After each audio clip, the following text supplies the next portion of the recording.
Hey ladies and gentlemen, welcome back to the channel. It's KPZ. I'm here on the home of the slightly above average ship review. Well, I got a match for you today on Crash Zone. We are top tier. We are in one of the most neutered ships in the game. That's right, the Kleber.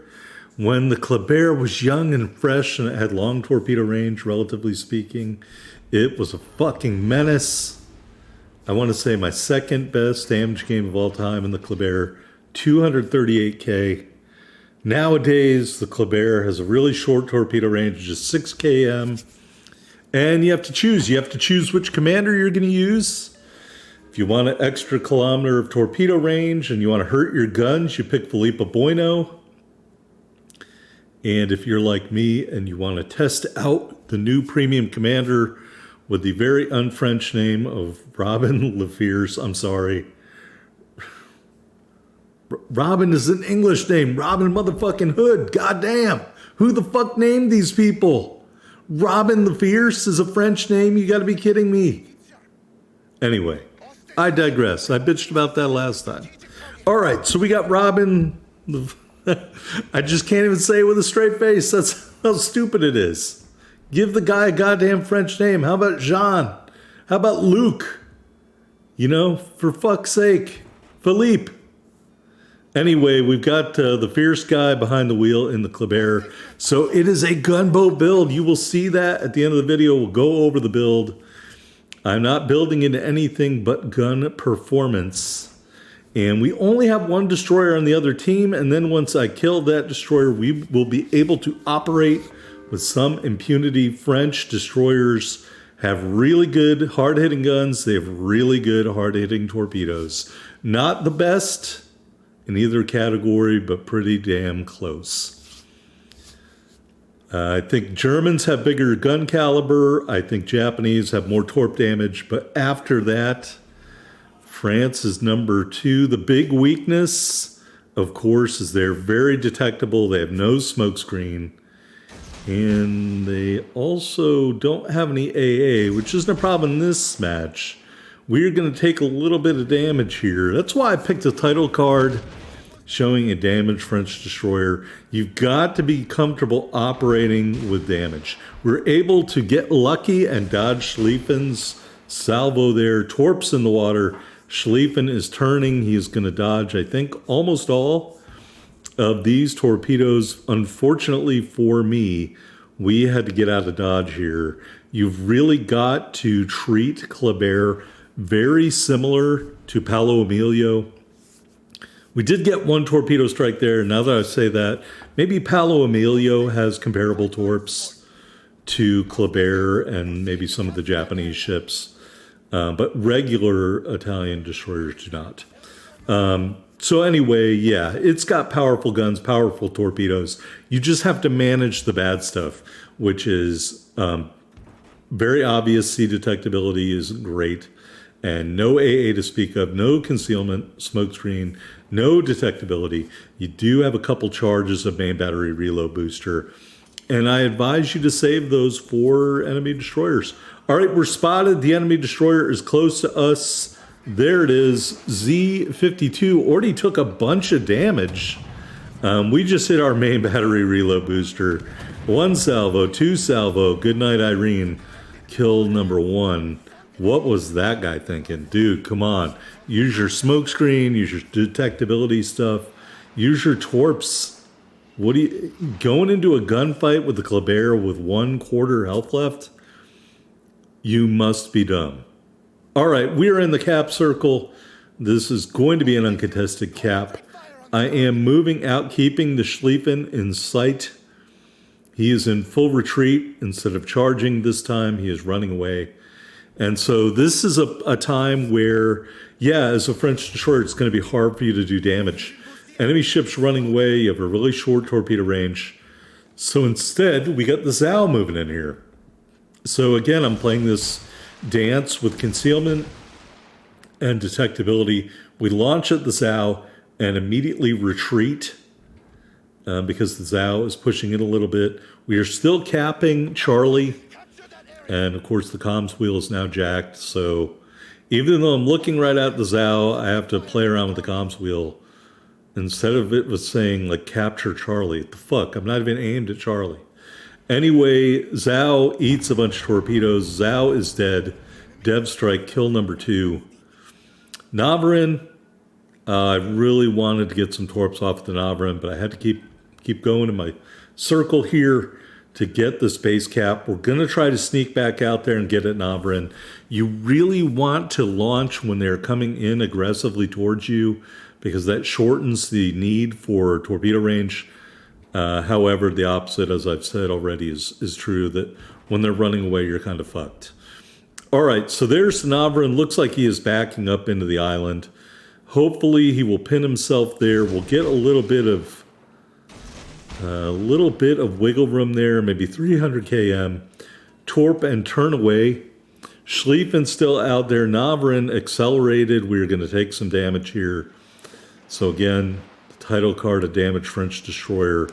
We are about to take some damage. And it's just something you're going to have to live with. You got a lot of hit points, relatively speaking. Put them to your advantage. In my inspirations, I build into speed and a little bit of detectability or concealment.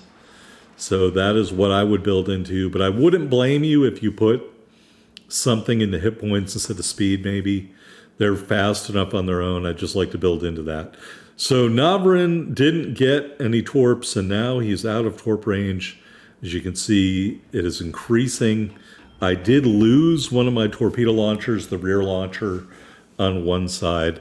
So instead of launching at Navarin, I'm going to launch here at Schlieffen. And for a minute, I was thinking, oh, let's back up and let him get into range and back into the range. But then as I'm using my detectability thing, you can see the distance is closing. He is moving closer to me without me really going towards him at all. So we're going to launch here. Now he is in range. And unfortunately, that was the side with only one torpedo launcher. So we are going to be waiting what's colloquially known as a long, long time. So I think I'm going to have to turn around and get away. And so we're going to do that. He dodged my torps, of course. We are detected by sonar. Torpedoes moving in. Thankfully, they're not very fast. We do take some more damage there. Hit the damage con. Don't even need to use my speed boost, and we outrun the torps before the range dies. Schlieffen taking some damage. He's going to turn away. We're going to send torps towards Schlieffen. And I think we're going to catch him with that second salvo square on the button. We are still detected, and then we slip out of detectability. So get used to doing that dance, folks, in these destroyers. Torps moving in on Schlieffen. I think we're going to catch him with 2. 1, 2. Kill number 3. All right. Who's next? Our Loria. I think this is a ship you had to buy or do a winter op for. And, you know, at this point, I'm not doing shit. So I think I only have 16 milestones on the campaign. How little I think of the winter campaigns and the loot boxing. Nah, homie wasn't playing that this year. I didn't see anything I wanted. The only ship I want out there right now is the Druid. It's 25k steel. I have 2k steel. Chances of me getting the Druid are probably the same chances of me banging Miss America before this video ends. All right. We are all right, Loria, we're going to get some torps out there. And there is a Montana. I have one torp launcher on the other side of the ship. So I'm like, yes, I really want to split the wickets here and be able to get the other launcher off. I was hoping that Loria would keep charging forward and charge into my torpedoes. Unfortunately, he only eats 1. As you can see, it does a pretty good chunk of damage, but we are not going to be able to get him that way. He kills our teammate because our teammate is dumb. I am not going to be able to get torps off on him, so I'll settle for getting 1 launcher off on Montana. Yes, we are in gun range of 2 different ships. In between them, torps have a long time to reload. We will put our guns on target and fire them and we do not get a kill. We get an assisted kill. Looking at the Montana, no joy. And we do take a bunch of damage from Montana right there, folks. We are in running away mode. I don't want to shoot. My torps are going to be out of range because he is retreating. Crank in the rudder. We barely dodged that salvo. And we are still alive, so we are still dangerous because we have torpedoes. All right, I'm going to admit I fucked up here. I didn't want to go after Montana because he was running away. So I was like, well, maybe I can go kill the other battleship who is really far away. And I don't have any speed boosts left. So what you're going to see here is a mistake because I get caught trying to decide which one I'm going to try to kill. And please, for my sake, just go after the closest ship. Don't do what I did here, which is kind of dipsy-doodle around trying to make up my mind. Oh, am I going to kill Montana? Is he going to turn back in? Hopefully, yes, no, maybe. Or am I going to go kill, I think it's a Conqueror. And so what you'll see here is me committing a colossal mistake. What I should have been doing was going over to that island on the far right side of the screen and getting back into torpedo range. But because I started waffling for my objective here, as you can see, that did not happen. And so we're not maybe going to have the match that we could have if I had done that, which is unfortunate. But that being said, it'll still be a pretty good match at the end of the day. All right, so now I'm like, yeah, my idea was dumb. Let's go try to kill the Montana.